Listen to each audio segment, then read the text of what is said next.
반갑습니다. 이런 좋은 자리에 불러주셔서 감사합니다. 저 교사 출신이고 현재 교수지만 이런 자리에는 처음입니다. 뭔가 좀 경건해져야 될 것 같은 그런 느낌. 여기 지금 화면 자료 나오나요? 여기가 떠야 되는데. 잠시만요. 예. 혹시 리모컨에 이게 아닌가? 네. 뒤에 지금 동영상이 선택되어 있는데요. 그래요.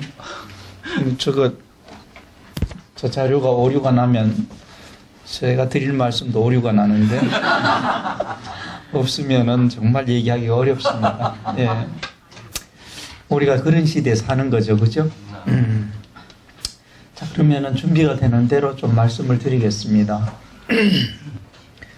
여러분들 여기 오신 분들은 전부 기독교를 믿으시는 분들이고 또 삶 자체를 성서에 맞추어서 살아가시려고 노력을 하실 겁니다. 그건 당연한 거죠. 근데 사실은 그것이 다는 아니죠. 성서가 많은 부분과 다 관련이 되어 있지만 그러나 우리 인간이 살아나가는 데 있어서 모든 것을 성서가 다 가르쳐 주지는 않습니다. 그 중에 이제 하나가 우리가 어떻게 지금 살고 있느냐 하는 겁니다. 우리가 지금 어떻게 살고 있느냐. 어떻게 보면 성서에서는 어떻게 살아야 된다라는 말씀을 하시겠지만 우리가 어떻게 사느냐 그거에 대해서는 좀 더 다른 성찰이 필요하다고 봅니다. 여러분들 20세기 한번 생각을 해보지요. 지금 21세기죠. 20세기는 어떤 일이 벌어졌을까? 20세기는 과학과 기술이 엄청나게 발달했죠. 그죠? 여러분들 사람이 걸어 다니고 그 다음 이제 한 게 말을 타거나 범선을 타거나 이렇게 한 거죠. 근데 이제는 20세기 중반에 가면은 비행기가 나오죠. 그래서 비행기를 타면서 사람의 이동 속도가 엄청나게 빨라졌습니다. 그러니까 이렇게 이동성이 굉장히 증대가 되면서 어떤 일이 벌어졌을까? 차이라는 게 굉장히 많이 드러나게 됩니다. 과거에는 그냥 자기가 태어난 곳에서 살다가 거기에서 죽으면은 차이를 별로 경험을 못하죠. 근데 요즘은 차이를 아주 쉽게 경험합니다. 예를 들어서 제가 있는 이화여대에도 많은 외국인 유학생들이 있습니다. 1600명이나 됩니다. 그 1600명 중에서 불문과에 지금 들어온 애들도 중국 학생인데 이화여대 불문과에 들어와 있습니다. 단지 한 학기 또는 1년 왔다 갔다 하는 게 아닙니다. 그러면은 저는 어떤 차이를 느끼느냐 하면은 옛날에는 고등학교 나와서 불문과 들어온 애들만 있었는데 제 앞에 이제 중국 학생인데 이대 불문과 학생이 있습니다. 그리고 뿐만 안 합니다. 학생들 중에서도 그 수준이 굉장히 차이가 많이 납니다.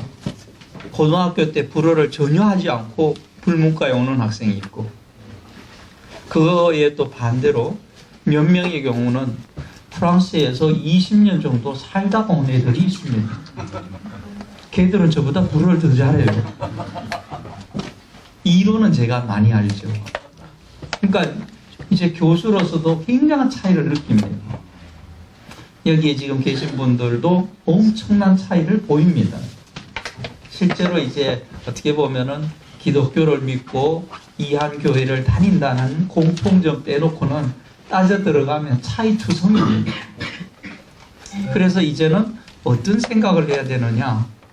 이 차이라는 것을 어떻게 봐야 하느냐가 굉장히 중요한 문제가 됩니다.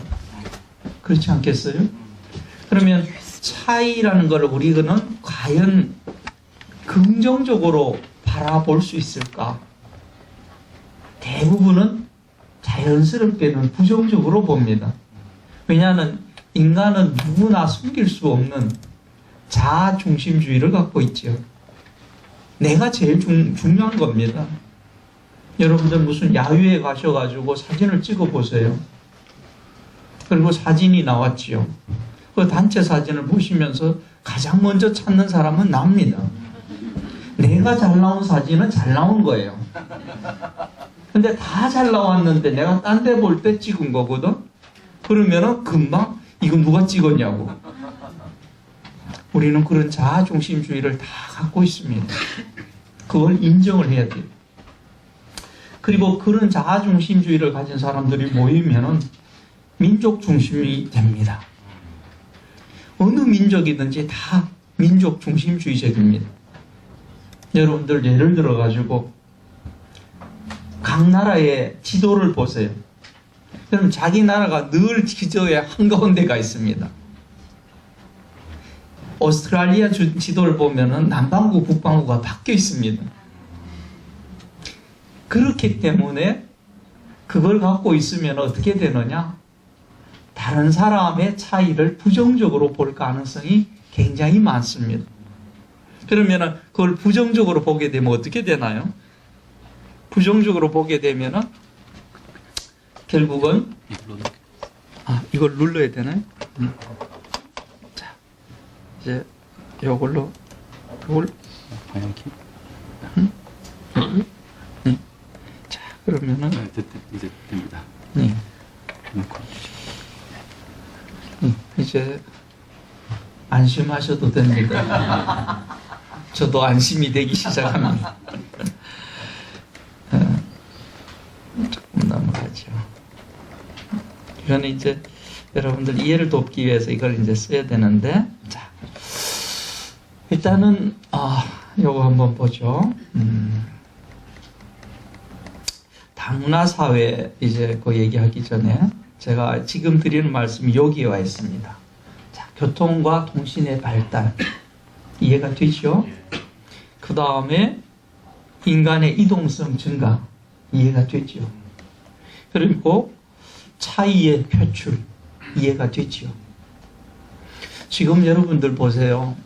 한국은 엄청난 또 차이를 지금 경험하고 있죠. 대표적인 게 이제 사회가 수직적인 사회에서 수평적인 사회로 가잖아요. 큰 변화를 느끼고 있고 세대 차이도 만만치 않습니다. 예를 들어서 청소년 여러분들이 갖고 있는 노인에 대한 어떤 노염 현상 이런 것들이 우리 사회에 지금 나와 있죠. 미투를 보면은 성 차이라는 것이 굉장히 이제 부각이 돼 있죠. 이런 것들이 이렇게까지 첨예하게 부각돼 본 적이 없습니다. 그래서 이런 차이가 표출이 되는데 이것을 긍정적으로 보면 다양성으로 봅니다. 여러분들 그냥 제가 도식적으로 말씀을 드리면 이렇게 보시면 돼요. 차이 더하기 존중은 다양성. 차이는 현실입니다. 근데 그 차이를 우리가 다 존중을 하게 되면 다양성이라는 가치 개념이 됩니다. Diversity는 가치 개념이에요. 우리가 이걸 받아들이게 되면은 사회가 어떻게 되느냐? 풍요로운 사회가 됩니다. 여러분들 역사적으로 보세요. 로마라든지 또는 뭐 뉴욕이라든지 프랑스 파리라든지 차이를 받아들여서 자기 것으로 만들 수 있는 사회는 늘 융성했습니다. 그래서 이제 옛날 사람들이 그런 말을 하죠. 길을 만드는 자는 흥하지만 성을 쌓는 자는 망한다는 겁니다. 우리가 지금 길을 만들 거냐? 성을 쌓을 거냐? 이거는 우리가 지금 선택해야 되는 중요한 선택이에요. 자, 반대로 이제 가게 되면 어떤 일이 벌어질까요? 일단은 차이를 부정적으로 보게 되면 갈등이 표출이 됩니다. 그렇죠? 갈등이 표출이 되면은 막대한 사회적 비용이 발생이 됩니다. 여러분들 호주 아시죠? 이 호주는 본래 백호주의를 쓰는 거죠. 백호주의. 백호주의라는 것은 화이트, 그러니까 영국계 주민들만의 호주를 만들려고 했던 거예요. 그런데 점점 인구는 늘어나고 경제 발전은 해야 되고 화이트들은 부족하니까 컬러드 피플을 이제 받아들이게 되죠. 중국계부터 해가지고 말레이시아, 한국인도 많이 갔지요. 그렇게 하면서 여전히 이 호주에는 그 호주 백인들의 머릿속에는 이 화이트 오스트레일리아가 자리 잡고 있는 거예요. 그런데 눈에는 점점 컬러드 피플이 많아졌지요. 그러면 그 사이에 갈등이 생깁니다. 그래서 한 국책기관에서 조사를 해보니까 이 피부색이 다른 사람들 간의 갈등, 이걸로 인해서 호주는 매년 50조라는 엄청나게 많은 사회적 비용을 지불합니다. 한국 사회도 지금처럼 단일민족 그렇게 외쳐대다가 엄청나게 많은 사회적 비용을 지불해야 합니다. 그래서 이제 우리는 생각을 해보는 거지요. 어떻게 해야 할까? 도대체 차이를 부정적으로 보게 하는 게 뭘까? 제가 공부를 하면서 이건 한국인의 지나친 민족 중심주의다. 그러면 저 민족 중심주의를 완화시키지 않고서는 갈등을 막을 길이 없다라는 거예요. 그러면 이 민족 중심주의를 완화시키는 교육이 있어야 될 텐데 그 교육이 뭐냐 하면 오늘 아마 처음 들어보실 겁니다. 상호문화교육입니다. 다문화교육은 좀 들어보셨을 거예요. 근데 쉽게 말씀드리면 다문화교육은 미국형의 교육입니다. 상호문화교육은 유럽형의 교육입니다. 다문화교육과 상호문화교육은 무엇이 다를까? 정답은 다와 상호가 다르죠. 그렇죠? 다와 상호만 잘 이해하면 이해가 됩니다. 다문화교육이라는 것은 문화 집단이 여러 개 있다라는 걸 가르치는 거예요. 상호문화교육은 문화가 다른 사람들 간의 상호작용을 가르치는 겁니다. 그게 굉장히 큰 차이입니다. 자, 여러분들, 이게 이제 전 세계적인 현상이라고 보면 한국으로 좀 좁혀서 다문화 문제를 한번 보겠습니다. 한국에서 다문화 사회를 이야기할 때 제일 먼저 떠올려야 되는 것은 1860년대입니다. 왜? 1860년대부터 더 나은 삶을 위해서 우리 조상들이 이 땅을 떠나간 거예요. 제일 가기 좋은 데가 두만강을 넘어서 중국으로 가는 거지요. 여러분들 거기에 연변 이런 데 한번 가셔서 두만강을 한번 보시면 실망하십니다. 굉장히 그 좁아든 곳에는 그냥 이렇게 바지를 무릎 정도 걷으면 첨벙첨벙하면 북한에서 중국이에요. 그렇게 가가지고 거기에 연변 일대에 토착한 사람들, 정착한 사람들이 바로 중국 정부에서 부르는 조선족입니다. 우리는 중국 동포라고 불러야 합니다. 조선족이라는 용어는 중국에 있는 56개 부족 중에 하나를 중국 정부가 부를 때 쓰는 말이에요. 우리 모두가 조선족이에요. 그런 의미에서. 그렇기 때문에 그 사람들을 부를 때는 중국 동포라는 말을 쓰는 것이 덜 차별적이다, 이런 말이에요. 그 중에서 일부는 더 올라가서 블라디보스톡으로 갑니다. 그죠? 거기에 가가지고 이제 정착을 하고 있다가 스탈린이 이 사람들이 일본의 앞잡이 역할을 할 것을 두려워해서 중앙아시아로 보냈지요. 그래서 우즈베키스탄이나 저런 데 가서 사는 사람들이 고려인입니다. 그 사람들은 우리 고조부 시대 또는 중조부 시대 때 우리하고 같이 살았던 사람들입니다. 남이 아닙니다. 그 사람들을 볼 때 정말 뭔가 그런 걸 생각하고 보셔야 됩니다. 자, 아무튼 여러분들 이때 떠나간 그리고 연변에 정착한 한 가족이 있었고 그 가족에서 태어난 유명한 시인이 바로 윤동주 시인입니다. 윤동주 시인은 연변에서 태어났지요. 자, 그리고 미국으로도 갔고 일본으로도 갔고 서독으로도 가고 그리고 여기 호주로도 갔지요. 이렇게 사는 사람을 우리는 재외동포라고 부릅니다. 여러분들 재외동포 몇만 명 정도 될까요?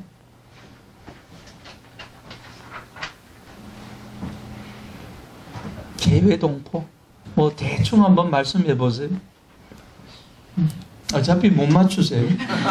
여러분들이 맞출 거라고는 생각을 안 합니다. 대충 700만 명. 예, 목사님 뭐 743만 명입니다.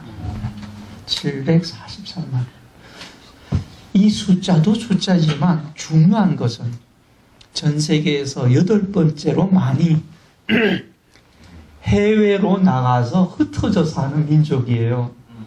우리가 대표적인 디아스포라의 나라입니다. 이걸 알면요, 난민 수용에 좀 더 적극적이어야 해요. 지금 이때 나가신 분들이 거의 다 난민입니다. 가난을 피해서 갔고, 그리고 일제를 피해서 갔고, 전쟁을 피해서 갔죠. 이때 못 살아서 외국에 나간 겁니다. 그렇잖아요? 여러분들 1954년 한국은 지금 정말 못 사는 나라로 알려져 있는 소말리아하고 같은 수준이었습니다. 정말 못 사는 나라였어요. 잘 살아보려고 노력을 했지요. 1960년대부터. 그리고 30년 만에 우리는 한강의 기적을 이루게 됩니다. 1988년에 올림픽을 하면서, 왜냐하면 아시아에서 두 번째로 올림픽을 개최한 거예요. 그러니까 동남아에 있는 사람들, 중국 사람들이 한국이 저렇게 잘 사는 나라였어? 저기 가야 되겠다 라고 하고 오게 됩니다. 그 중에서 이제 여성 결혼 이민자들이 들어오게 됩니다. 여성 결혼 이민자들이 왜 들어오게 됐는지를 정확하게 아셔야 합니다.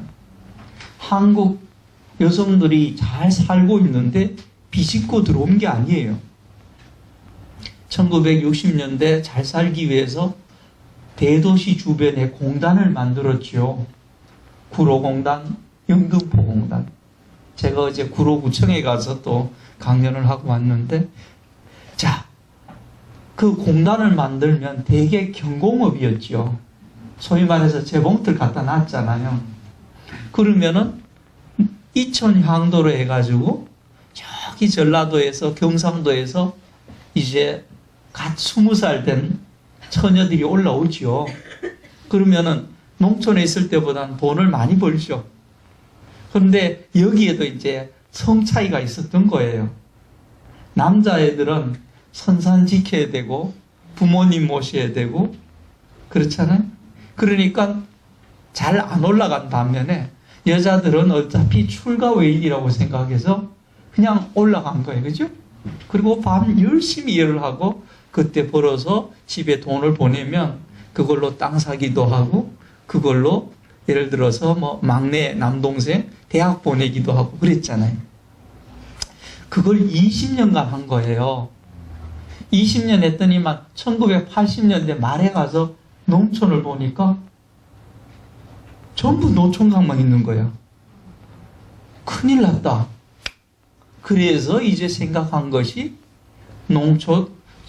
여성 결혼 이민자를 데리고 오는 겁니다. 여러분들 지금 국제 결혼이 10쌍 중에 한 쌍 정도가 국제 결혼입니다.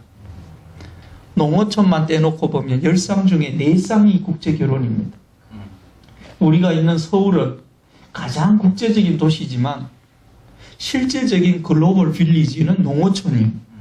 한 집 건너 한 집 외국인 며느리야. 서울이라는 곳은 누구의 표현대로 하면 가장 큰 시골입니다. 여기는 굉장히 국제적인 도시인데도 불구하고 그런 어떤 그 세상이 돌아가는 것을 제대로 잘 못 느끼는 곳이, 적어도 다문화하고 관련해서는. 얼마 전에 제가 전북에 가서 강연을 하고 유치원 선생님하고 이야기를 했어요. 선생님 하시는 말씀, 교수님 이번에 원아 7명 모집했는데 5명이 외국인 엄마를 둔 애예요. 이제 한국인 엄마를 둔 애가 차별당하게 생겼어요. 여러분, 여성 결혼 이민자가 없었으면 대한민국의 농어촌은 지금보다 훨씬 더 황폐해졌을 겁니다.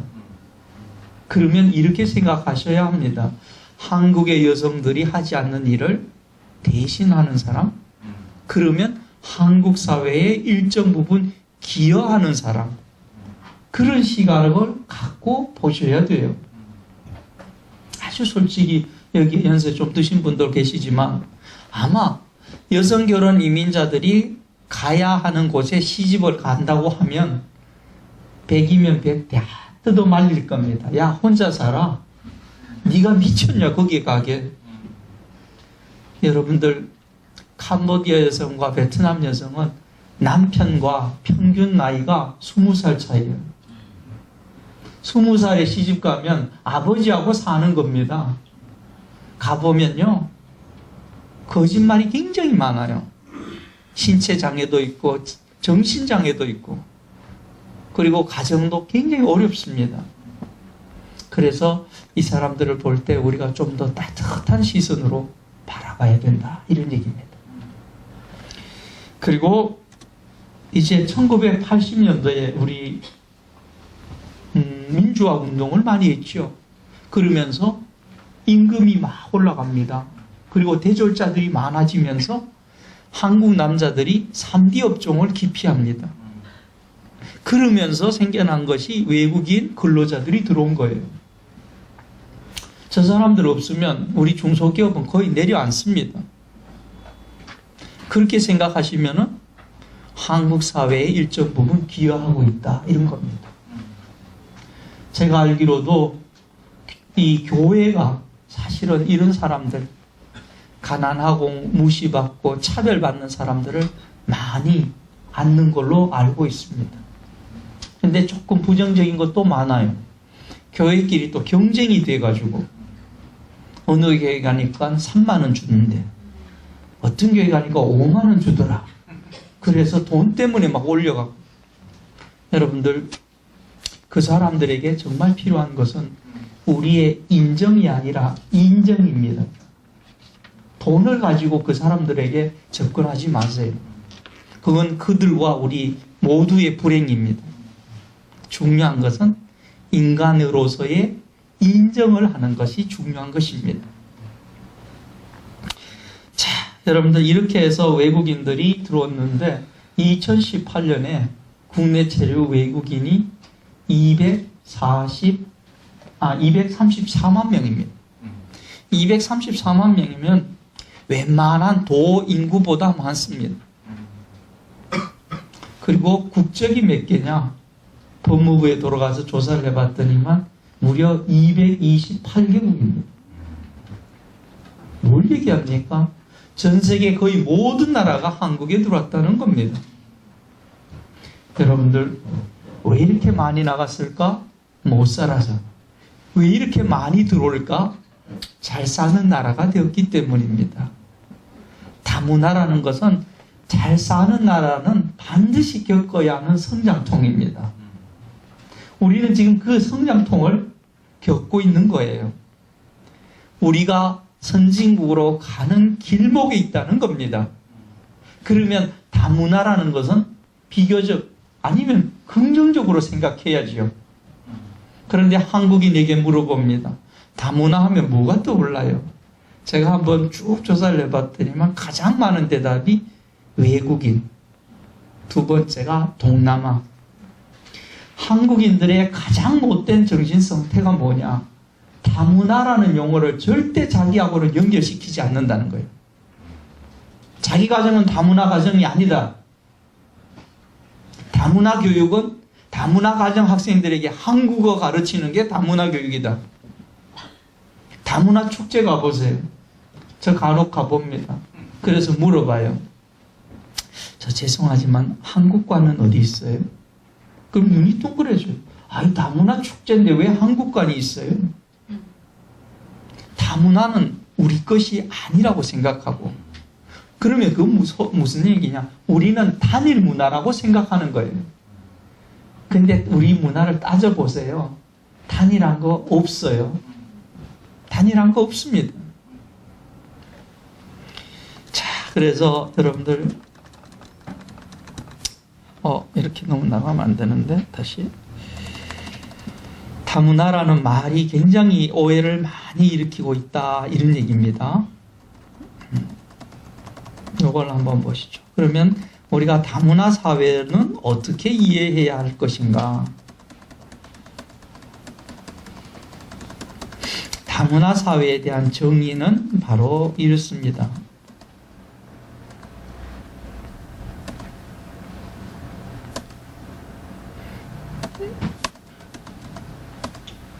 됐습니다.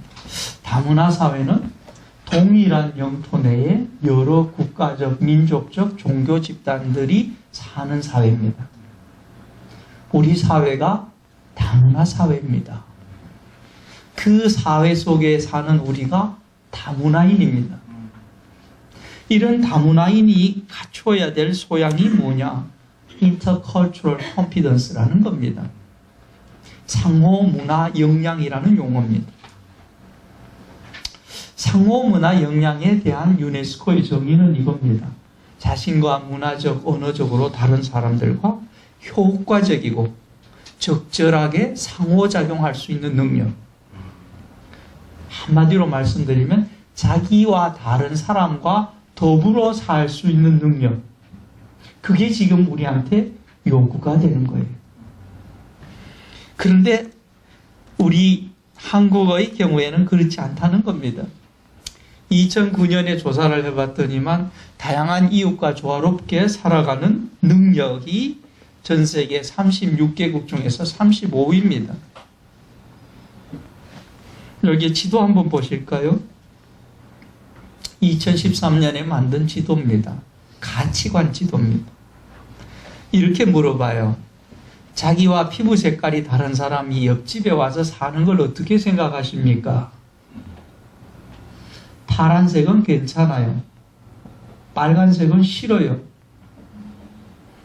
이제 한국을 찾아보시죠. 멀리 떨어져 있는 붉은 악마가 보입니다.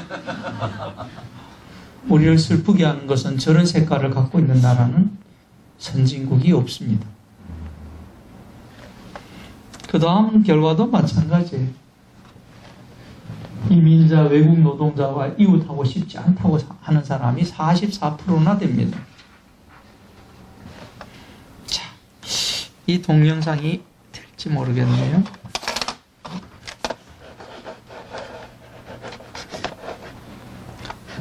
혹시 이걸 돌릴 수 있을까요?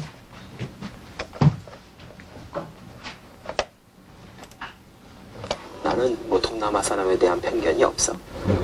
나는 백인이라고 특별히 좋아하지 않아. 라고 얘기해요. 왜냐? 자기 그렇게 믿고 싶으니까요. 그런데 실제로 그러냐? 그건 별개의 문제입니다. 자, 서울에서 일어나는 일입니다. 한 거리.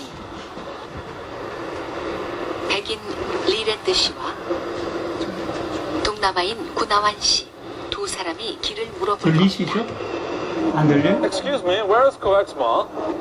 Excuse me, where is Coex Mall? 아, 안녕하세요. 백인과 동남아인을 대하는 우리들의 모습 차이가 있을까요? 차이가 별로 없지 않을까요? 어느 나라 사람이든 가르쳐줄 수 있는 대로 가르쳐줘야 되는 게 이중 편견에 상관없이 저희가 결과가 나올 것 같아요. 학교에서 이렇게 배워서 대답들을 이렇게 자, 해요. 그럼 진행할까요? 먼저 리랜드 씨입니다. Excuse me? Excuse me? How can I go to COEX Mall? COEX.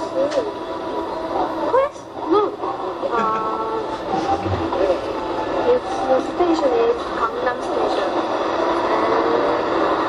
And line number 2. 서툰 영어지만 친절하게 알려주는군요. Excuse me? How can I go to COEX Mall? How can I go to COEX Mall? 이번엔 50대 아저씨들입니다. 어디 뭐라고? 코엑스. This direction. 3km. 양재. 거기서 어게인 패스. Subway? Subway? 아니. 콩글리시면 어떻습니까? 마음만 먹으면 손짓 발짓으로도 다 알려줄 수 있습니다. I should take the bus? 이번엔 누가 먼저랄 것도 없이 지하철 노선표를 꺼내더니 길을 알려줍니다. This way? Okay. Thank you. 고맙습니다.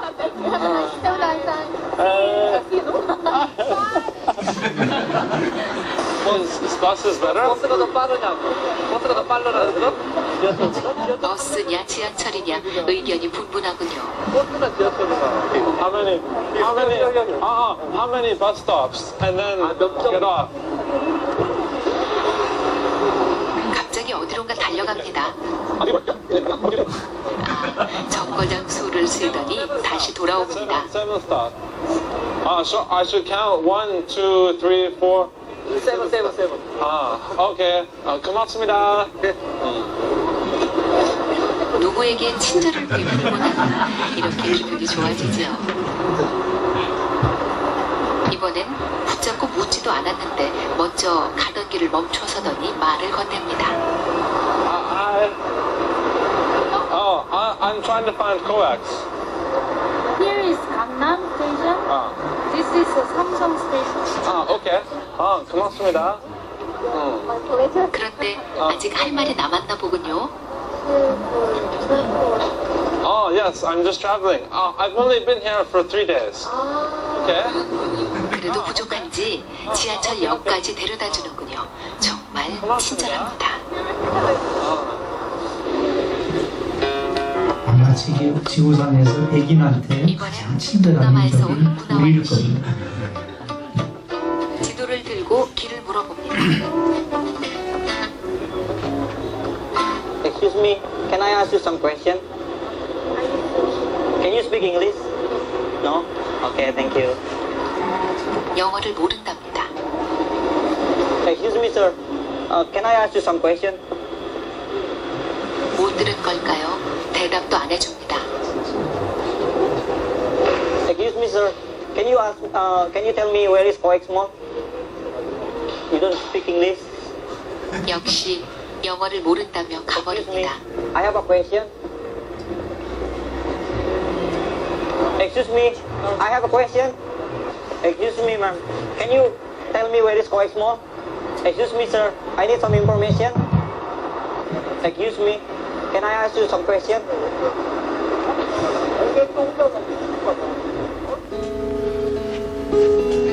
참 힘든 하루군요. 같은 외국인인데 무엇이 다른 걸까요? 고나완 씨는 1시간이 넘도록 거리를 헤매고 있습니다. 구나완 씨 직업은 선교사입니다. 여러분이 구나완 씨를 만난다면 어땠을까요? 알 수 없습니다.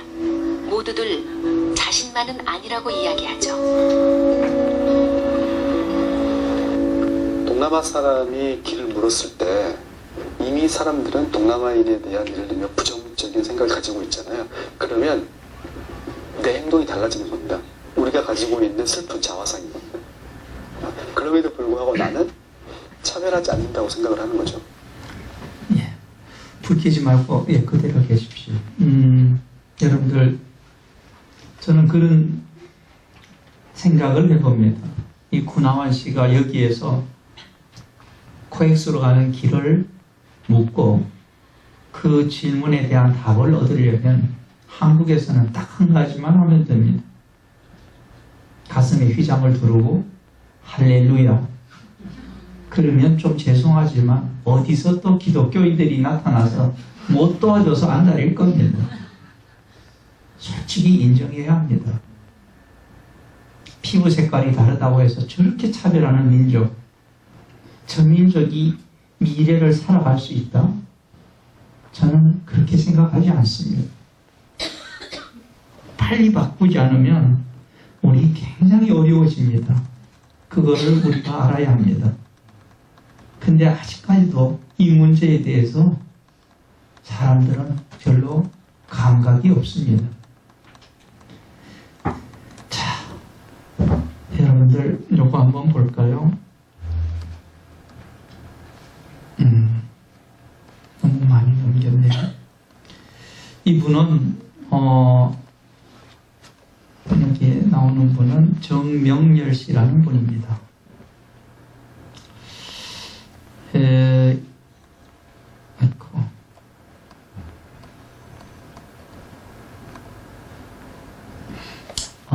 이분은 1970년에 서독으로 간호사로 갔습니다. 말이 간호사지 가서 보니까 고름기저귀, 똥기저귀 빠는 게 일상생활입니다. 3D 업종 중에 3D 업종이죠. 자, 그런 생활한 정명열 씨라는 분이 우리 한국인들을 오히려 걱정을 하십니다. 같이 한번 들어보시겠습니다. 됐고, 어디 갔지?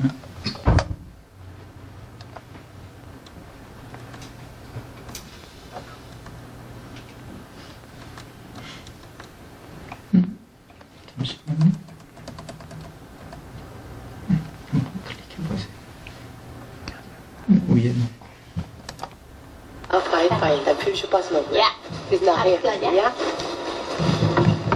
신문이나 뉴스를 보면은 우리 한국에서 일하시는 분들이 외국에서 온 사람 굉장히 무시한다 그 소리 들으니까 제가 참 가슴이 아픕니다. 옛날 시절을 생각해서 오죽했으면 그네들이 그 자기 고향을 등지고 대한민국까지 와서 돈을 벌여 왔나 그런 생각하면은 참 우리 많이 달라져야 됩니다. 진짜 많이 달라져야 됩니다. 그 사람들이 진짜 험한 일 많이 해요. 우리도 험한 일 많이 했습니다.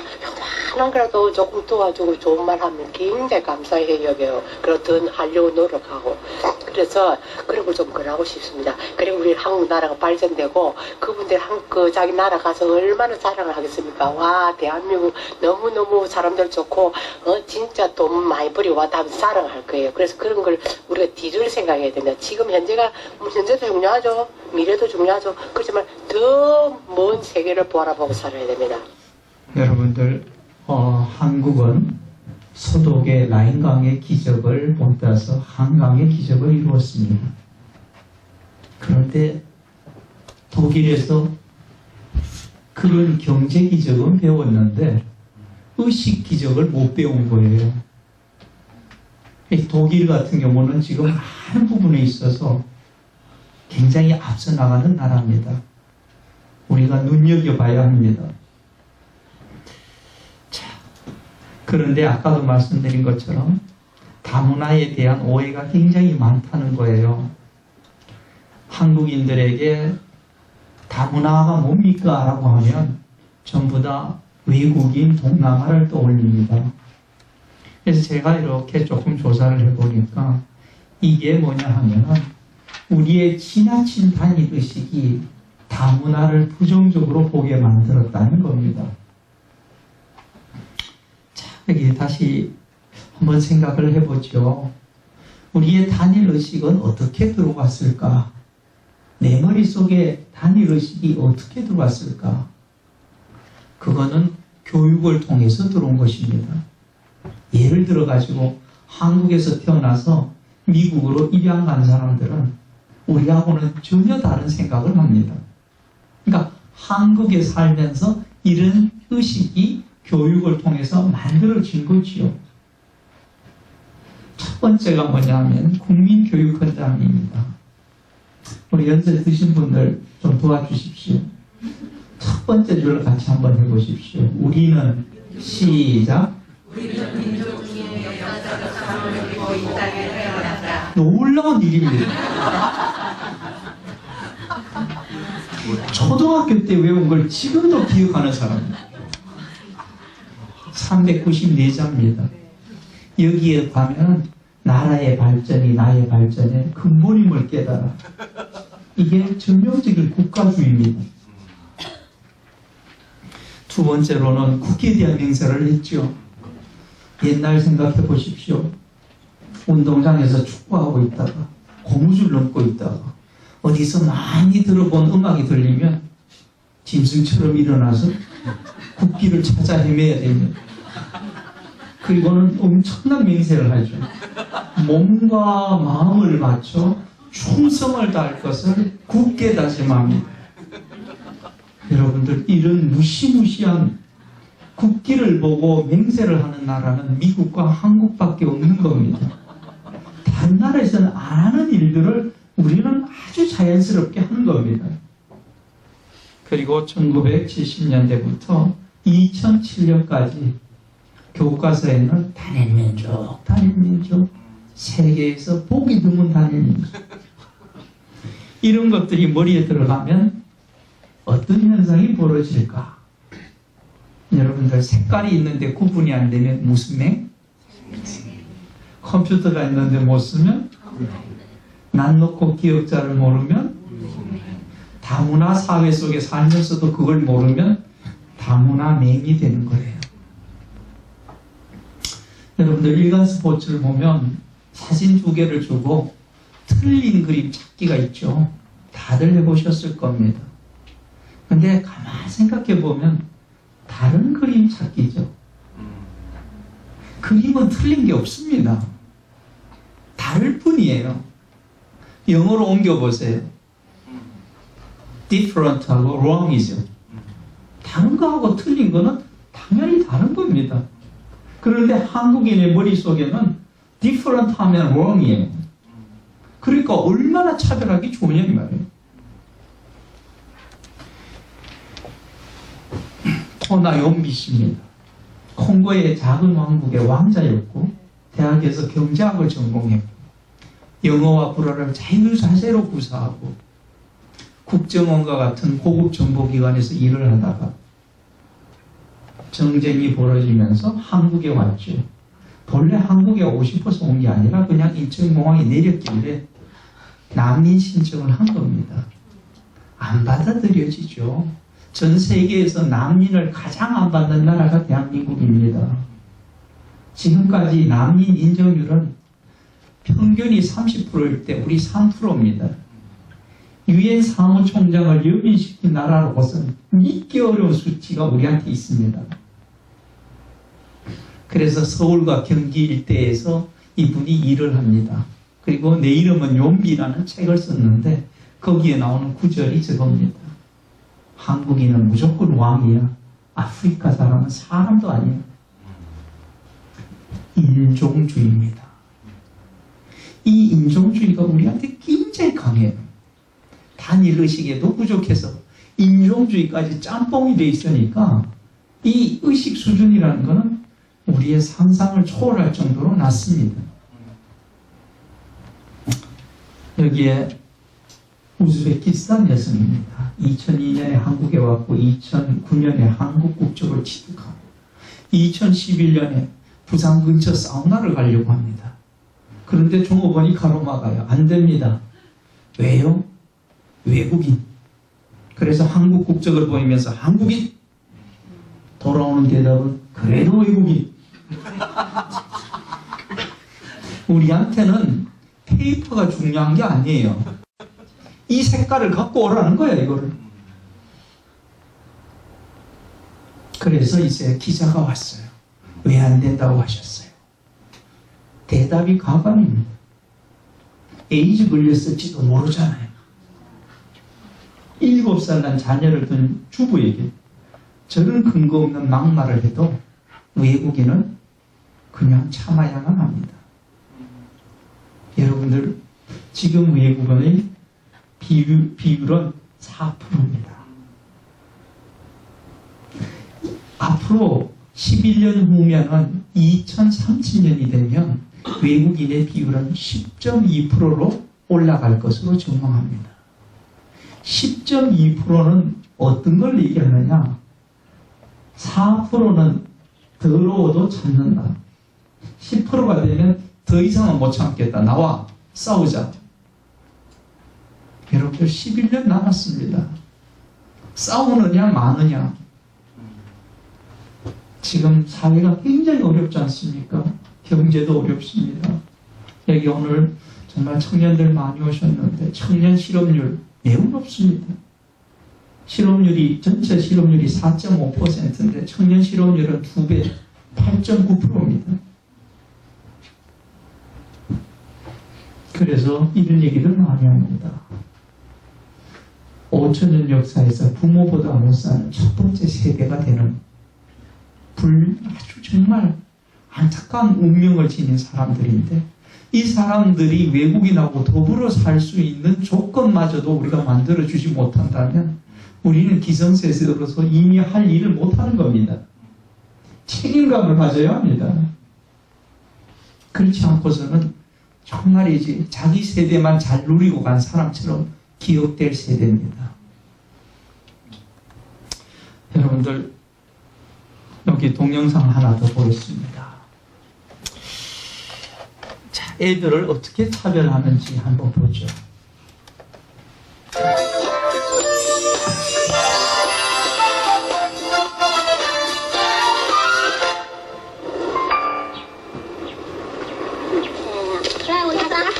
할아버지 2년 전에 저를 위해 청주로 이사 왔어요. 서울에 살 때는 친구가 없었거든요. 걔가 우리 새끼. 엄마가 필리핀 사람이라고 놀리고 얼굴이 까맣다고 놀리고. 근데 서울에서는 친구들하고 사이가 안 좋았다면서요? 네. 어떤 일이 있었는데요? 막 때리고 막 신발 손 끼고 막 음식에다가 막 상 꺼놓고 막 음식에다가 막 죽은 벌레 넣으니까 막 그러니까. 애들이 놀릴 때는 엄마가 싫었는데 지금은 가끔 엄마가 생각이 나요. 조금만 놀고 가자. 왜요라 이쁘요. 뭐 먹을지 모르자. 오늘은 불청객이 없어서 좋다 했는데 무슨 나라인지 물어보잖아. 그래, 너 어느 나라 가서 너 차이나에서 왔냐? 그래, 차이나에서 왔다. 차이나 중국. 너랑 우리랑 너무 차이나 딱 좋아. 나 필리핀 사람이야. 수준이 다 올라. 왜 자꾸 절 괴롭히나 모르겠어요. 그냥 뭐 대갈 걸 조작하려. 욕을 하니까 기분 나빠요. 필리핀하고 중국인 어디냐고 그렇게 물어보고 뭐 뭘 보러 가 이러고 어느 나라로 가 이랬어. 네. 오빠 계속 시비 걸려. 기분 나빠. 뭐라고 필리핀아. 다문화 영국이 아닙니다. 오늘도 일어나고 있습니다. 우리만 모르는 거예요. 학교에서는 이 학생을 주로 불러서 이런 얘기하죠. 자존감 가져라. 정체성 확립해야지. 개뿔. 저런 상황에서 누가 자존감을 갖고 누가 정체성을 가져요? 더 불편한 진실은 가해자 있는 얘들에 대해서는 학교에서나 집에서나 아무 얘기도 안 한다는 얘기예요. 여러분들이 가정에서 쉽게 내뱉던 말들, 외놈, 떼놈, 양놈, 그런 이야기들이 전부 다 우리 청소년들의 머릿속에는 입력이 되는 겁니다. 우리의 인식을 바꾸지 않으면 엄청나게 힘들어집니다. 얘가 여학생이니까 그나마 다행입니다. 남학생이면요, 중졸 이상이면 전부 군에 가야 합니다.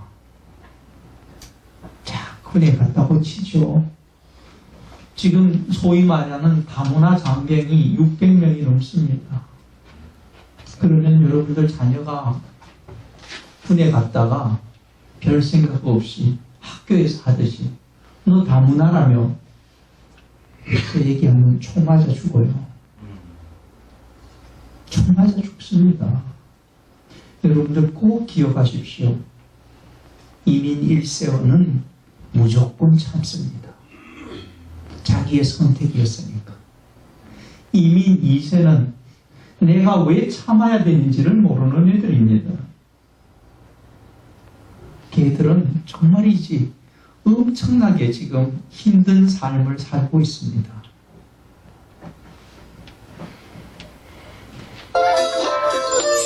자, 여러분들 차별은 사회적 갈등으로 갑니다. 이거 막아야 됩니다. 이거 막으려면 적어도 두 가지 생각을 해야 합니다. 첫 번째, 우리가 단일 민족이라는 생각을 버려야 합니다. 단일 민족은 단 하나의 민족이라는 뜻입니다. 여러분들 여기에 한반도가 있지 않습니까? 이 한반도에 대륙과 해양이 만나는 이 한반도에 단 하나의 민족이 5천년 동안 유지되기 위해서는 우리는 전 세계에서 가장 강한 나라여야만 했습니다. 그럴 리가 없지요. 900여 차례 외침을 받은 나라입니다. 요즘 DNA 조사하면 금방 나오죠. 우리 DNA 조사를 해보면 믿기 어려운 일이 벌어집니다. 첫 번째, 한국인 특유의 DNA는 40.6%밖에 안 나옵니다. 중국이 22% 정도 나옵니다. 일본이 19%나 나와요. 옆에 계신 분의 얼굴을 슬쩍 보고 중국인 같다 하면 중국인 같고 일본인 같다 하면 일본인 같고 18.5%는 정체불명의 DNA입니다. 쉽게 말씀드리면 잡종입니다. 순례 같은 소리하고 그런 소리 할 때는 이제는 지났습니다.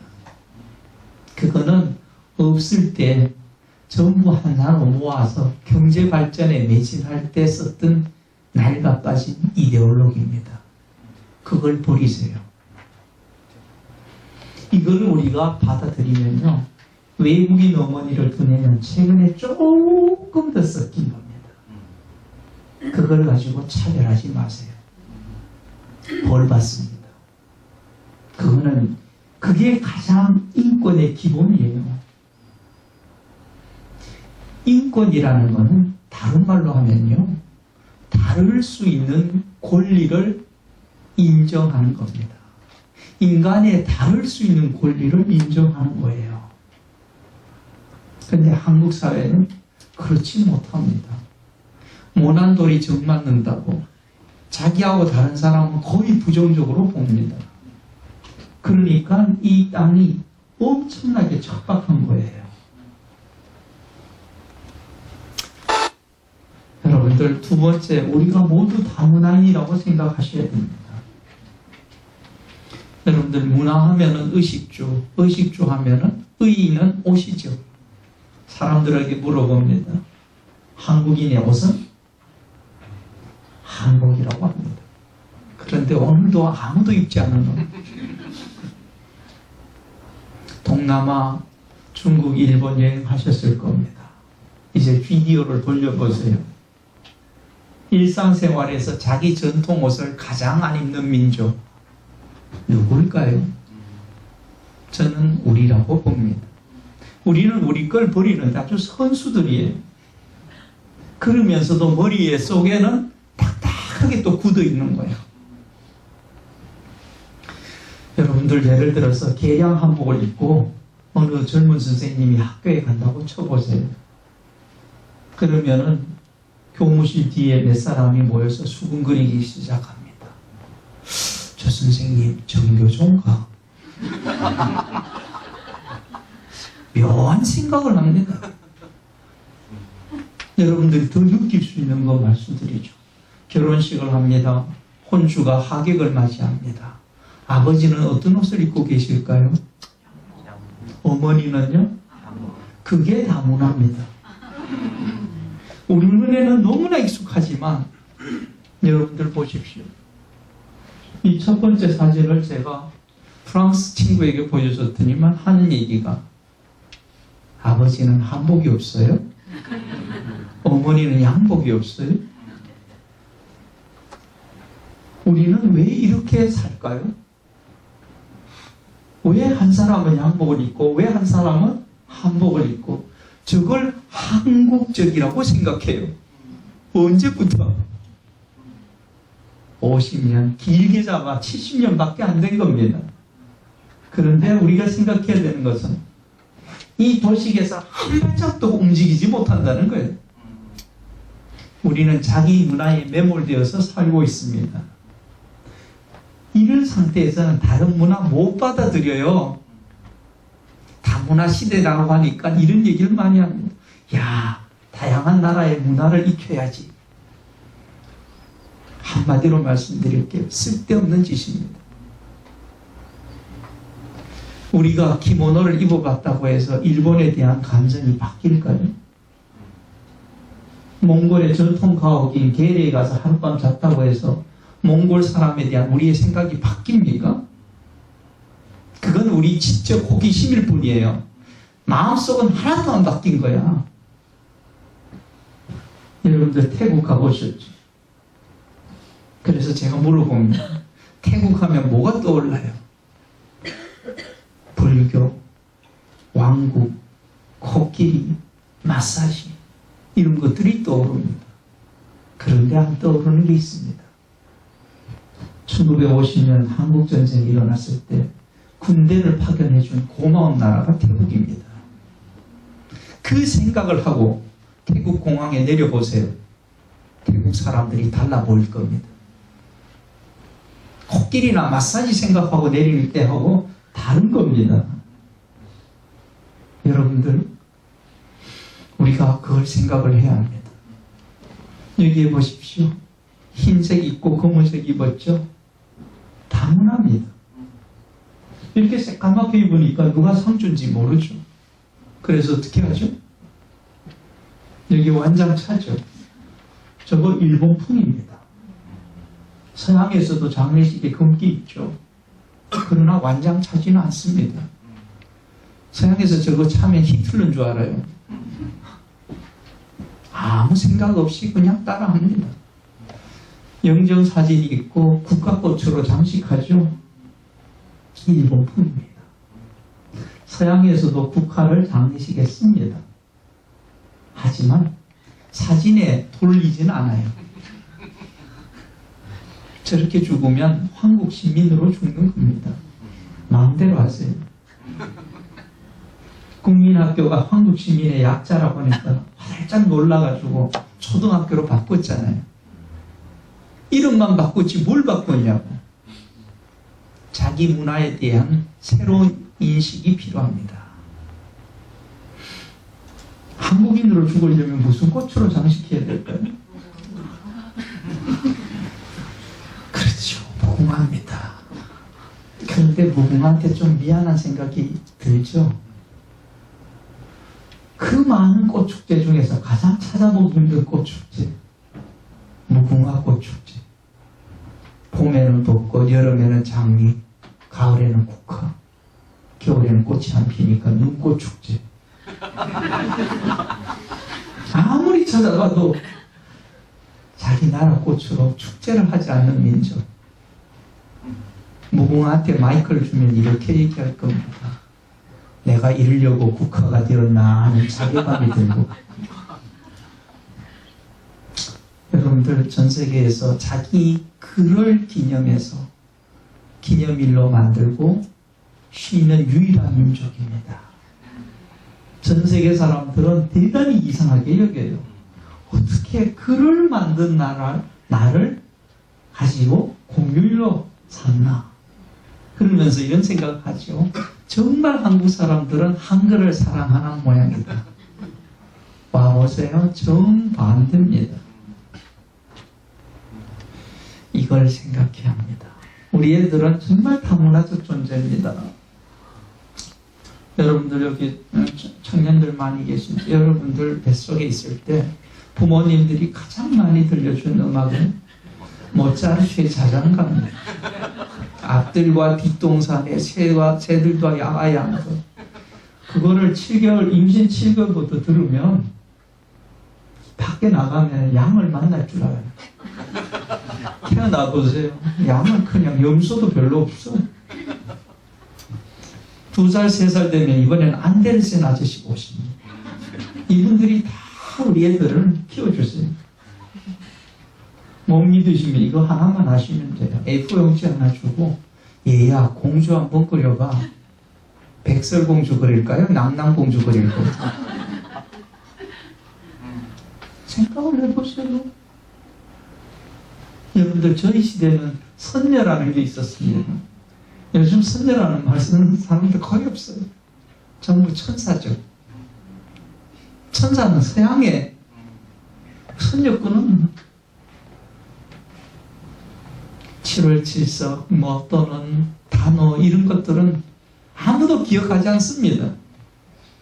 그런데 무슨 발렌타인데이 무슨 데이 해서 만들어서 그냥 그걸 또 향유를 합니다.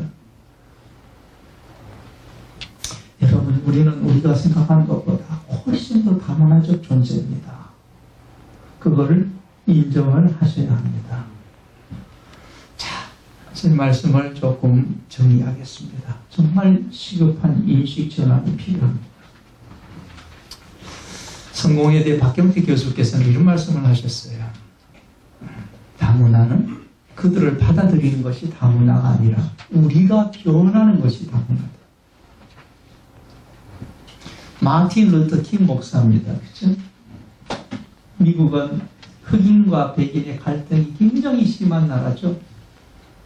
그래서 1950년대, 60년대 시민권 운동이 일어났고 그 선봉장이 바로 마틴 루터 킹 목사였습니다. 저분이 남긴 말 중에서 우리는 형제처럼 살아가는 걸 배워야 한다. 그렇지 않으면 바보처럼 멸망할 거라는 겁니다. 정말 우리가 새겨야 합니다. 그 밑에 있는 것은 불어입니다. 좀 졸리실 분도 계실 것 같아서 불어는 원음으로 읽어드리겠습니다. 발음은 의심하지 마시고 제가 EBS에서 불어 회화를 진행을 했습니다. 읽어드리겠습니다. Déraciner les autres est un crime, et se déraciner soi-même est une conquête. 술 드신 것도 아닌데 무슨 Déraciner les autres, 다른 사람의 뿌리를 뽑는 것은 죄악입니다. 이 땅에 들어온 외국인의 언어와 문화는 all different, all equal. 모두 다르지만 모두 평등하다는 생각을 하셔야 합니다. Se déraciner soi-même, 자기 자신의 뿌리를 뽑는 것은 위대한 정복입니다. 여러분들 자기 자신, 한국에서 교육을 받은 사람은 너나 할 것 없이 외국인의 시선에서 보면 매우 강한 민족 중심주의자들입니다. 이 민족 중심주의는 오늘날 경제 발전을 이루는데 도움이 됐지요. 그런데 약효가 거기까지입니다. 지금부터는 쓰면 쓸수록 부작용만 생깁니다. 그래서 좀 더 우리 생각을 완화해야 합니다. 여러분들 마르쿠스 아우렐리우스라는 로마의 황제가 있었습니다. 그 사람이 쓴 책이 명상록이지요. 명상록을 쭉 읽다 보면 2장에 가면 인간에 대하여 라고 나옵니다. 거기에 나오는 말 이렇게 나옵니다. 남의 머릿속에서 무슨 일이 벌어지는지를 몰라서 불행해지는 사람은 별로 없지만 자기의 머릿속에서 무슨 일이 일어나는지를 모르는 사람은 반드시 불행해진다는 겁니다. 압축해서 말씀드리면 자기 생각을 생각하세요. 내 머릿속의 생각을 해보세요. 예를 들어서 이런 거죠. 1492년에 콜럼버스가 미국 대륙을 발견했다, 정복했다. 우리는 그렇게 배우고 그렇게 생각하고 있지요. 그렇지만은 콜럼버스가 오기 전에 그 땅에 살았던 원주민의 입장에서는 침략한 거죠. 자기 생각을 생각해 보세요. 또 여러분들 나폴레옹 하면 어떤 그림이 그려지나요? 말 탄 그림이죠. 말이 어때요? 앞발을 들고 있죠. 나폴레옹은 움직임이 없죠. 그리고 쫙 이렇게 길을 가리키죠. 그게 언제 때 그림이냐? 나폴레옹이 오스트리아를 치러 갈 때, 원정 갈 때의 모습입니다.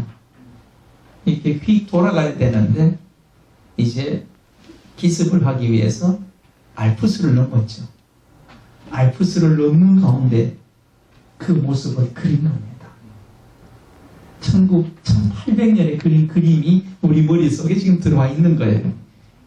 그런데 50년이 지나서 1850년에는 다른 그림이 그려지는데 그때 나폴레옹은 말이 아니라 노새를 탑니다. 왜냐하면 말을 타고는 알프스를 넘을 수가 없어요. 죽기를 작정하지 않는 이상. 마치 첫 번째 그림에는 막 이렇게 해서 길을 가리키는 당당한 모습이지만 나폴레옹은 어느 길로 가야 되는지 몰랐던 사람입니다. 그래서 옆에 노새 옆에 소위 그 셀파라고 해가지고 그 노새를 끌고 가는 그 지역 주민 한 사람의 모습이 나오고 나폴레옹은 추워서 담요를 덮고는 덜덜 떨면서 노새 위에 실려갑니다. 다시 말씀드릴게요. 우리 모습, 우리의 머릿속에 그려져 있는 그림에 대해서 낯설게 바라보세요. 비판적으로 성찰하세요. 그래야 다른 사람을 받아들일 수 있는 공간이 생기고 그 공간이 생길 때 우리가 그들과 더불어 더 잘 살 수 있는 여지가 생기는 겁니다. 일단 제가 드릴 말씀은 이런 정도로 하고 그 다음에 질문을 몇 가지 좀 받도록 하지요. 네, 질문지 작성하신 분들은 지금 안내하는 청년들에게 제출해 주시면 제가 모아서 여기서 보고 질문을 하겠습니다. 혹시 질문 작성하고 싶은데 펜이 없으신 분들은 손을 들어주시면 또 안내하는 분들이 펜을 전해주겠습니다. 네, 작성하신 분들은 손을 들어주시면 청년들이 걷어줄 겁니다.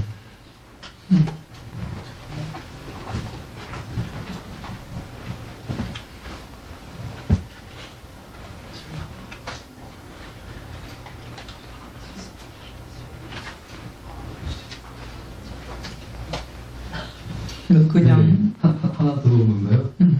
아까 뭐 열심히 쓰는 거 궁금하신데. 그러니까 학생들 믿으면 안 됩니다. 그냥 자유롭게 질문하셔도 됩니다. 예, 말씀하시죠. 일단 질문 들어온 게 있으니까 이거부터 하겠습니다. 민족 중심주의를 완화시켜야 한다고 하셨는데 현재 우리나라 곳곳에 중국으로서의 간판을 많이 볼 수 있습니다. 점점 우리나라 속에서 중국인들의 경제 규모가 눈에 띄게 커지고 있는데 이런 현상도 긍정적인 부분인가요? 이런 현상은 당연한 거죠. 여러분들 반대로 생각해 보세요.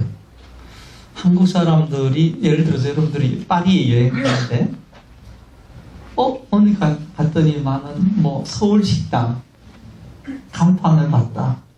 기뻐요, 안 기뻐요? 그 생각하면은 이거 당연한 거죠. 사람들이 그런 얘기합니다. 제가 제주도를 또 자주 갑니다. 그 난민 때문에 작년에도 여러 차례 갔는데 사람들이 그래요. 여기 중국 사람들이 막 땅을 사서.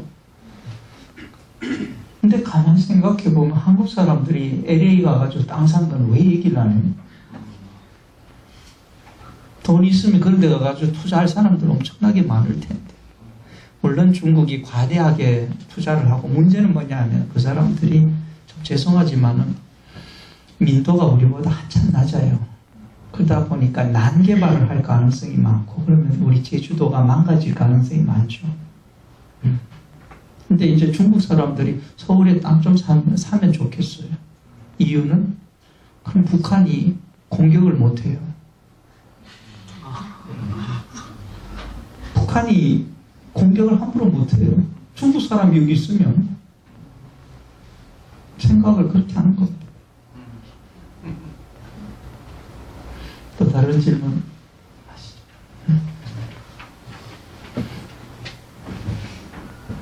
그래서 민족 중심주의는 이렇게 생각하시면 될 것 같아요. 자연스러운 겁니다.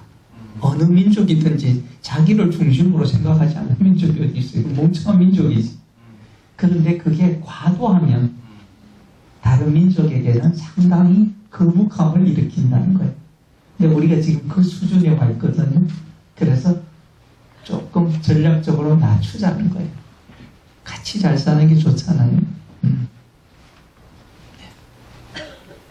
전도사님. 네, 저기 글씨가 상당히 알아보기가 힘든데 차이와 낯섦을 경험하는 것이 현실이 것을 배웠습니다. 자기 동의성은 나를 편하게 하고 차이로 나를 불편하게 하는 것도 현실인 것 같은데 차이를 사랑할 수 있는 방법이 있을까요? 의식적으로 노력해야 합니다. 차이는 절대 그렇게 쉽게 우리가 사랑할 수가 없어요. 근데 이제 여러분들 이렇게 생각해 보죠. 외국인하고의 이제 관계를 이렇게 하면 연세 좀 드신 분들은 아실 겁니다. 저도 경험이 있습니다. 그러니까 부모님이 조금 경제적으로 약하셔서 예를 들어서 어디에 이제 월세방 이런 데 산다고 생각해 보세요. 그죠? 근데 거기에 이제 그 세를 준 사람은 자기도 돈이 필요하니까 이 사람에게 세를 줘야 되겠죠. 그 다음에 우리는 돈이 없으니까 방을 구해서 거기 들어간 거잖아요. 그러면은 가장 현명한 것은 서로가 일단은 불편하잖아요. 그죠? 다른 가족이 한 집에 사는 건 불편하잖아요. 근데 어차피 그렇게 살아야 할 바에는 그 가족하고 잘 사는 게 좋잖아요. 그러니까 우리가 지금 그런 마음을 가져야 할 때다. 이런 생각입니다. 여러분들 차이는 늘린 게 차이예요. 여기에 지금 차이 납니다. 아까 말씀드린 것처럼 아마 여러분들 공통점은 이 교회 다니는 거 외에는 없을 거예요. 그렇지 않습니까? 그런데 차이를 왜 존중을 해야 될까? 저의 정답은 내 차이를 존중받기 위해서. 내 차이를 존중받기 위해서 다른 사람의 차이를 존중하는 거예요. 왜냐하면 모든 사람은 자기 차이를 존중받고 싶거든요. 여러분들 생각해 보시죠. 저도 궁금해서요. 네이버에다가 제 이름을 쳐봤어요. 제가 아는 거기에 나오는 사람 중에서 기억나는 사람 3사람입니다. 제 이름이 좀 특이하잖아요. 장한업. 근데 이제 한 분은 영남대학교 그 음대 교수인 것 같고 한 분은 미국에 있는 선교사인 것 같아요. 그분이 이 자리에 오시면 더 좋을 것 같은데. 근데 제가 그런 생각을 해봐요. 제가 만약에 영남대학교에 가서 그 교수님을 만나서 이제 악수를 한다고 치죠. 안녕하십니까, 장한업입니다. 저쪽에서도 안녕하십니까, 장한업입니다. 그런 상황이 벌어지면 제가 기분이 어떨까요? 자기하고 똑같은 사람을 본다. 기분 안 좋아요. 좀 더 실감 있게 말씀드리죠. 그래서 오랜만에 말이죠. 백화점에 가가지고 옷을 하나 샀단 말이에요. 그래서 월요일 아침 출근길에 딱 입고 이제 출근하는데 이제 그 신호등에서 이제 건너가려고 하는데 좀 맞은편에 나하고 똑같은 옷을 입고 있는 거예요. 그러면 기분이 별로 안 좋아요. 인간은 근본적으로 유일하고 싶어해요. 유니크하고 싶어해요. 그럼 내가 유니크하려면 다른 사람이 유니크할 수 있는 권리를 존중해 줘야 되는 거예요. 그래서 제가 말씀드린 것처럼 차이를 긍정적으로 보기는 어렵습니다. 그런데 의식적인 노력이 필요한 거예요. 왜냐하면 또 하나 중요한 건 뭐냐면 여러분들 차이가 없는 곳에는요 창의가 없어요. 크리에이티비티는 어디에서 나오느냐? 차이가 있는 곳에 나오는 겁니다. 그러니까 한국 사람들이 창의적이지 못한 이유가 차이를 전부 다 죽여서 그래요. 창의적이지 못합니다. 가장 대표적인 게 뭐냐? 15살 날 그 청소년들 대상으로 국제 학력 평가를 해보면 전 세계에서 거의 탑입니다. 수학도 잘 풀고 과학도 잘 풀고 쓰기 읽기 잘해요. 그런데 문제는 노벨상이 안 나와요. 그래서 차이를 가능한 존중해야 된다. 첫 번째는 내 차이를 존중받기 위해서. 두 번째, 차이가 있어야 풍요로워진다. 그렇게 생각을 하면서 상대방의 차이를 점점 긍정적으로 바라보려고 노력하자. 이런 말씀을 드리고 싶습니다. 네, 질문이 2개 들어왔는데요. 첫 번째는 서로의 문화의 다름을 인정하지 않는 것은 한 나라 안에서도 세대 간 문화 차이에서 또한 나타난다고 생각합니다. 다름을 인정하고 받아들이기 위한 가장 기본적인 가치관과 태도는 무엇일까요? 또한 문화에 있어서 다름을 인정하는 범위가 어디까지인지가 궁금합니다. 네.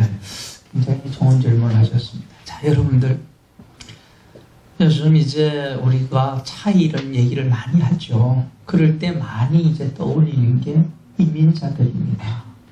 그런데 이민자들은 차이를 실감 있게 느끼게 만드는 것이었지, 이민자들이 왔기 때문에 차이가 생긴 건 아니에요. 본래 이 땅에는 차이투성이었습니다. 근데 그걸 꽉 눌러놔서 그리고 마치 없는 것처럼 생각하게 만든 거예요. 근데 지금 사회는 바뀌었잖아요. 다문화 사회에서 다문화 사회로 옮겨갔죠. 수직 사회에서 수평 사회로 옮겨갔죠. 그러면서 많은 지금 문제가 생기는 겁니다. 그래서 차이라고 말씀드릴 때 그 차이는 외국인, 내국인의 차이로만 한정시켜 보지 마세요. 그게 가장 두드러지게 나타나는 거기 때문에 그런 얘기를 하는 거고. 두 번째, 그 끝에 있는 질문이 굉장히 좋은 질문입니다. 문화 다양성을 어디까지 인정할 것인가? 자, 문화 다양성을 다시 말씀드려서 차이를 인정을 하지 않겠다. 이건 동화주의입니다. 차이를 인정하지 않겠다. 동화주의. 한국은 굉장히 이게 강해요. 특히 이제 고부 갈등이 기본이죠. 이제 요즘 좀 덜하지만 그래도 여전히 많은 시어머니들은 며느리를 새로 보면 불러다가 앉혀놓고 이런 얘기를 해요. 네가 어떻게 잘났는지 모르겠지만 우리 집에 오면 가풍이 있단다. 그게 이제 기본적으로 동화주의를 나타내는 거예요. 자, 그 다음에 또 하나는 뭐냐 하면은 차이를 최대한 인정하는 겁니다. 그게 다문화주의예요. 다문화주의. 다문화주의를 최대한 인정하기 위해서 문화 상대성을 굉장히 강조하죠. 이거는 뭐냐 하면은 어떤 문화든 간에 그 문화는 그 문화가 속한 맥락에서 이해해야지 맥락을 떼서는 이해해서는 안 된다는 거예요. 그런데 제가 공부하고 또 지지하는 상호문화주의는 동화주의하고 다문화주의 사이에 있습니다. 이 상호문화주의는 어떤 입장이냐? 문화적 차이를 최대한 존중하지만 단 전제가 하나 있다. 뭐냐? 인권과 같은 보편적인 가치를 훼손하는 것은 안 된다. 예를 들어서 여러분들 중동이나 아프리카에서 일부 지역에서는 할례를 합니다. 끔찍한 일이죠. 그런데 그 할례를 할 때 그러면은 어떤 입장이냐 하면 그거는 그 부족의 문화니까 나는 아무런 얘기할 게 없지 라는 게 다문화주의 입장이에요. 근데 상호문화주의는 그거는 인권의 침해가 있다. 그러면 거기에 개입을 하려고 하는 거예요. 그리고 명예살인 같은 거. 그렇죠? 명예살인 같은 거. 이것은 인권을 침해한다는 거예요. 그래서 유럽에 제가 이제 공부하고 있는 저는 이제 유럽연합, 유럽평의회 이런 쪽으로 공부를 많이 하는데 유럽 편기에는 3가지입니다. 보편적 가치라고 하는 게 첫 번째 인권, 두 번째 민주주의, 세 번째 법치주의, 법에 의한 지배. 이 3가지를 침해하는 문화적 다양성은 수용하기 어렵다. 이렇게 보는 겁니다. 네, 이 질문이 마지막이 될 것 같습니다. 난민을 우리가 왜 적극 수용해야 하나요? 라는 질문입니다. 또 역시 아주 근본적인 질문입니다. 첫 번째 이제 생각해야 되는 건 우리가 난민으로 많이 나간 민족이기 때문입니다. 여러분들 난민하니까 느낌이 잘 안 올 거예요. 그런데 한국 사람에게는 그 난민 앞에다가 피를 붙이면 느낌이 파고 옵니다. 피난민 많이 들어보셨죠? 그러면 흥남부두에서 배 타고 부산에 갔다 피난민이죠. 그거 난민입니다. 그러니까 국내 난민이죠. 근데 그 다음에 국외 난민도 많죠. 그죠? 우리가 아까도 말씀드린 것처럼 일제시대 때 예를 들어서 안중근 의사 난민이죠. 난민이죠. 이승만 박사 난민이죠. 예를 들어서 자기의 나라에서 그죠? 이제 난민이 만들어진 건 크게 몇 가지 있죠. 하나는 전쟁이 일어나서 그걸 피해가는 사람들. 두 번째 지독한 어떤 그런 기아를 피해서 가는 사람들. 굉장히 또 중요한 게 뭐냐면 종교적 난민도 많아요. 여러분들 예를 들어서 이 신교하고 구교가 빵 부딪히잖아요. 그죠? 그러면 이제 거기 있으면은 죽임을 당할 수 있으니까 가는 거죠. 그래서 여러분들이 많이 아는 단어 톨러런스, 관용이라는 단어 많이 아시죠? 톨러런스는 바로 신교와 구교의 갈등에서 나오는 말입니다. 그런데 제가 공부하는 영역에서는 톨러런스라는 말조차도 요즘은 조금 거북합니다. 왜냐하면 톨러런스는 너가 못마땅하지만 그러나 봐줄게, 이런 거 용인할게. 그런데 이제 저희들 입장에서는 리스펙트가 좋겠다. 톨러런스가 아니라 리스펙트가 좋겠다. 이렇게 이제 말씀을 드리고요. 그래서 다시 말씀드리면 첫 번째, 우리가 난민을 많이 보낸 나라였기 때문에 우리가 난민을 받아주는 것은 당연한 것이다. 두 번째로는 1994년부터 2018년까지 난민 신청한 사람과 그들이 난민으로 인정받는 비율을 봤더니만 3%. 그런데 전체적으로 국가의 다른 나라의 사례를 보면 한 30% 정도 돼요. 그게 무슨 말이냐면 우리는 난민을 정말 안 받는 나라라는 거예요. 이거는 전 세계에 지금 13위, 14위 경제 대국으로서는 이거는 생각하기가 어려운 거예요. 다시 말해서 우리가 난민을 받아들여야 하는 이유가 뭐냐면 첫 번째로는 우리가 난민으로 많이 나간 민족이기 때문에, 두 번째로는 난민을 너무나 받지 않는 민족이기 때문에. 그래서 사실 여러분들 잘 아시다시피 난민으로 온다는 것은 사실은 이 나라가 살만한 나라다라는 그런 얘기입니다. 누가 그렇게 못 사는 나라에 난민으로 가려고 하겠어요? 그렇죠? 그래서 이제는 전 세계가 인터커넥티드 돼 있잖아요. 인터디펜던트 돼 있잖아요. 여러분들 지금 보세요. 오늘 미세먼지 얘기 많이 나오죠. 미세먼지가 한국에서 만들어지는 것도 있지만 꽤 많은 게 중국에서 온 거죠. 중국도 있지만 그 옆에 몽골이 지금 사막화가 엄청나게 진행이 된 거죠. 기후변화로. 그래서 이 미세먼지라는 거는 한국만의 문제가 아니고 중국, 몽골, 다른 나라의 문제입니다. 이제는 말이죠. 어느 한 나라의 문제가 그 나라에만 머무는 경우는 거의 없습니다. 그렇기 때문에 이제는 그래서 글로벌 빌리지라고 그러잖아요. 지구촌이라고 그러잖아. 이 지구촌에 사는 사람들은 정말 일시적인 전쟁이라든지 어려움을 당하는 사람들을 우리가 받아들일 줄 알아야 합니다. 이 정도 사는 나라면은요.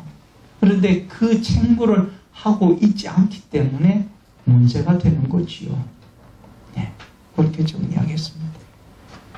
네, 감사합니다. 모두 큰 박수로. 네.